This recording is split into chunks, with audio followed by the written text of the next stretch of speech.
Hey, good morning, Red Knights. It's Mr. Peterson. It's Monday, and it's time for the new and improved extended online school experience 2.0 beta, etc., etc., etc. So, hey, hope your BioBox projects are coming along. I'm working on BioBox number 2, so we'll talk more about that as the week goes along. So, how you doing on those 3 experiments? Taking pictures, recording data, getting measurements, making the connection between genes and what's going on with those plants in the different experiments, and trying to come up with some kind of reasoning statements about that.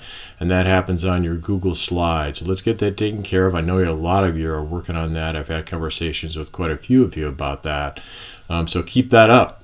All right, so here's the new and improved schedule. You saw this last week, right? So period 1, we're meeting between 9:30 and 10. Period 3, 10:30 to 11. I have office hours from 10 to 10:30 every day except for Wednesday when I have some training and some other stuff going on. If you need to get a hold of me, shoot me an email and we can meet sometime in those white spots or something like that. Okay? So don't be afraid to reach out if you've got questions about whatever you're doing.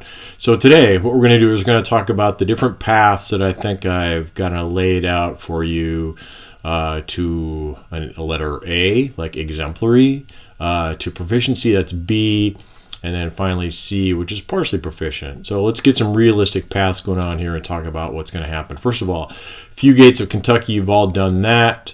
You all did the QFT for DNA. You have to do the DNA CER. There's a gizmo about DNA structure and replication. There's a screencast. You're going to all watch the screencast. Doesn't matter what your path is. There's a formative assessment. If you want an A, you got to get greater than 8 out of 10 out of these. And then you're going to do the corrections. If you didn't get 8 out of 10, to do that second assessment. That one's password protected. You know that you've tried to get in. You can't. All right. There's a DNA replication little practice assignment. Then there's a second screencast, DNA replication. The same story, lather, rinse, repeat. Formative assessment, got to do 8 out of 10. Got to show me you really know that stuff. If you don't, then you got to go back and do the second formative assessment. If you want an A, you got to do the paper model. You got to build that. You got to take pictures. You got to curate it. There's a gizmo, the RNA to the DNA to RNA to amino acids gizmo. Got to do that. There's another screencast called transcription. You know, again, there's a formative assessment. Got to do well on that. 8 out of 10. If you don't, you got to make corrections. All this is following right down that path that's in PowerSchool.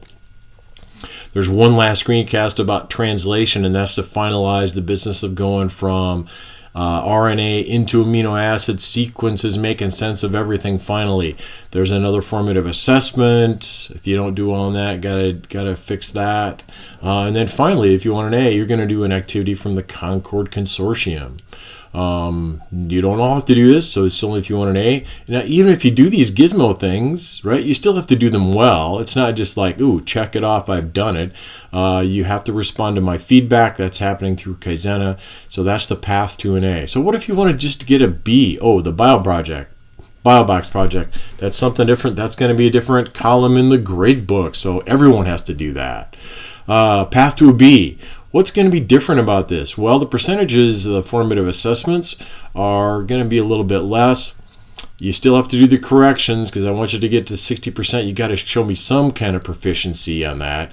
I've eliminated the paper protein modeling. You still have to do both gizmos. And then this is going to culminate with a multiple choice quiz on PowerSchool Learning. It's password protected. You got to get all these things done before I hand the password over to you. Right? So that's the path to a B. So what about, then there's the BioBox. Everybody's doing that. All right, what about a C? So I've eliminated some other things. I've eliminated the corrections because I figure you're just trying to survive. So let's just get this class passed and we can move on.